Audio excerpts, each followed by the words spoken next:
Hello ছোট্ট বন্ধুরা, আজকে আমরা পিঁপড়ে আর গঙ্গা ফড়িংয়ের গল্প পড়ব। তাহলে চলো শুরু করি।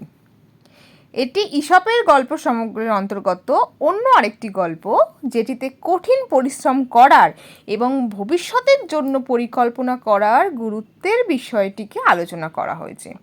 গল্পটিতে রয়েছে একটি গঙ্গা ফড়িংয়ের কথা, যে সারা গ্রীষ্মকাল জুড়ে বসে বসে গান গেয়ে অলসভাবে তার সময় কাটায়। আর একদিকে তার প্রতিবেশী একদল পিঁপড়ে শীতের জন্য তাদের খাদ্য সঞ্চয় তাগিদে ঘুরে ঘুরে সারা গ্রীষ্মকাল জুড়ে তাদের খাদ্য সংগ্রহ করার জন্য কঠোর পরিশ্রম করে চলে। আর তা দেখে গঙ্গা ফড়িংটি পিঁপড়েগুলির উপর হাসে এবং তাদের বলে যে এত পরিশ্রম না করে তাদের গ্রীষ্মটি উপভোগ করা উচিত।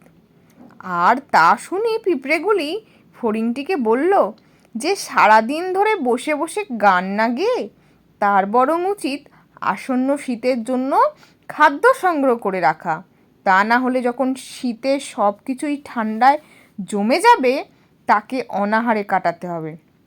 এরপর ঋতুচক্রের ফলে যখন শীত ফিরে আসে, পিঁপড়েগুলি তখন তাদের বাসায় থেকে বিশ্রাম নেয় এবং তাদের সঞ্চিত খাদ্যের উপর নির্ভর করে জীবন রক্ষা করে।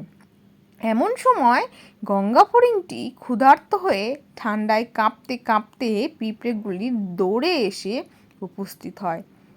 সে পিঁপড়েগুলির কাছে খাদ্য প্রার্থনা করে এবং বলে যে সে তার পন্থার ভুলটিকে বুঝতে পেরেছে। তখন পিঁপড়েগুলি তার সাথে খাবার ভাগ করে নিয়ে সেইবারের মতো তার প্রাণ রক্ষা করে এবং পরের গ্রীষ্মে সে কঠিন পরিশ্রম করে শীতের জন্য তার খাবার সংগ্রহ এবং সঞ্চয় করবে, এই প্রতিজ্ঞা তাকে দিয়ে করায়। তাহলে ছোট্ট বন্ধুরা, আজকের ভিডিওটা তোমাদের কেমন লেগেছে? পরের ভিডিও দেখতে, পরের গল্প শুনতে আমার চ্যানেলটা কিন্তু সাবস্ক্রাইব করো। টাটা।